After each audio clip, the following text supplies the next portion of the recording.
समर्पयामि महिद्युति भूमिं स्पृशा भूमिं प्रार्थयेत पृथिव्यामेरु पृष्ठे कूर्मो देवता सुतलं चन्द्रः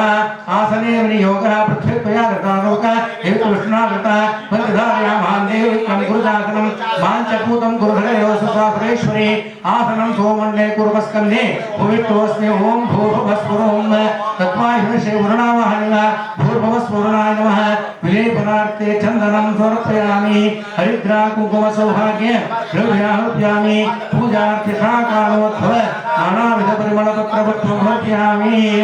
हरिद्रा कुङ्कुम सौभाग्य द्रव्याणि समर्पयामि पूजार्थे यथा कालोद्भव नानाविध परिमलपत्र पुष्पं समर्पयामि धूपमाघ्रापयामि स्थापितं दर्शयामि नैवेद्यं प्रोक्षपरिषच्च अणुवस्वानः वर्णां लक्ष्मीनारायणाय नमः पुरतस्थापितः फलोपहारनैवेद्यर्पयामि मध्ये मध्ये पाण्यमुद्रापोषणं रक्तप्रक्षालनं पूगीफलताम्बूलभृङ्गगर्भाय नमः सुवर्णमङ्गलमहानिदाजनदीपम् अस्तु श्रीः